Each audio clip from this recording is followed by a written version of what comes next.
What we're doing today is testing my dumbbell hammer curls.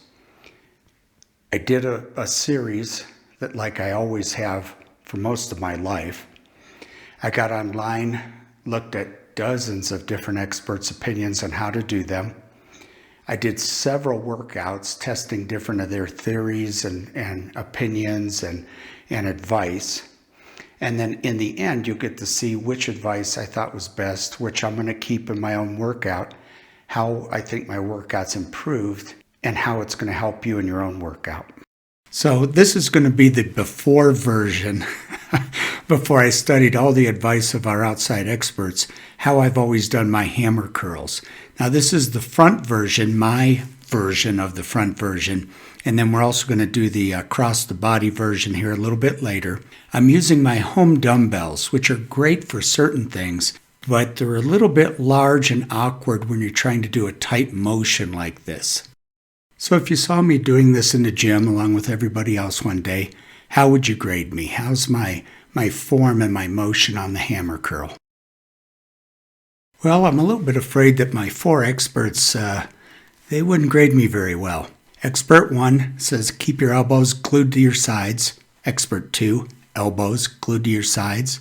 Expert 3, elbows glued to your sides. And you haven't seen Expert 4 yet, but guess what? Elbows glued to your sides.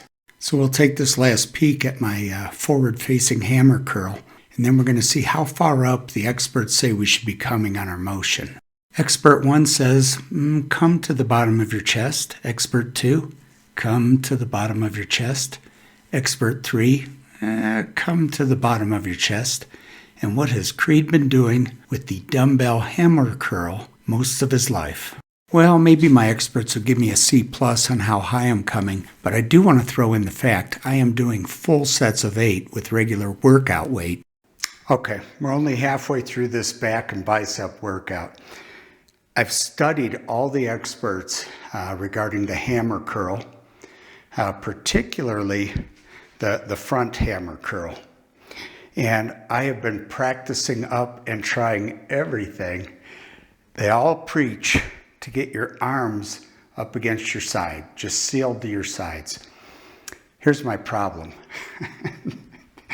I can't. When I do that, I'm throwing my shoulders out of position and putting my arm at a weird angle, right? So it's really weird. So I tried coming forward, right? So my elbows are in front of my waist a little bit.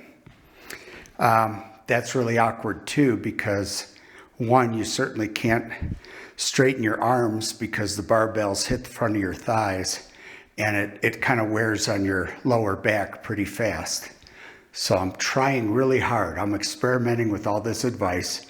A couple things I had to do. Let me grab my home dumbbells real quick.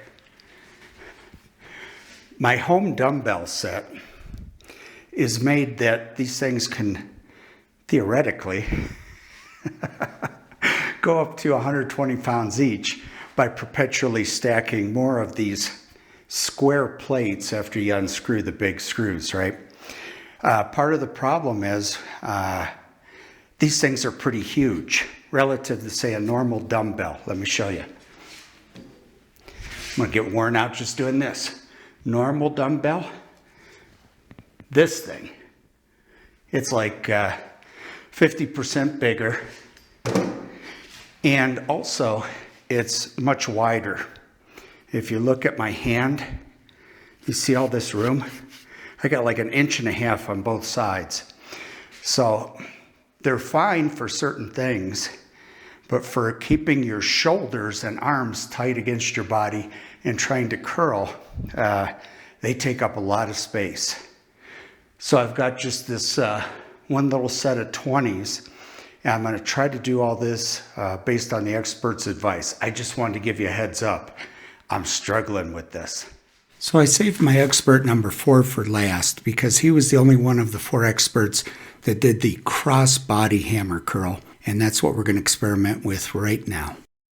So this is the last set of dumbbell hammer curls you're going to see me do with the oversized home dumbbells. The next series I'm going to use the smaller ones And this is the last one that you're going to see before I took all of our experts' advice into consideration.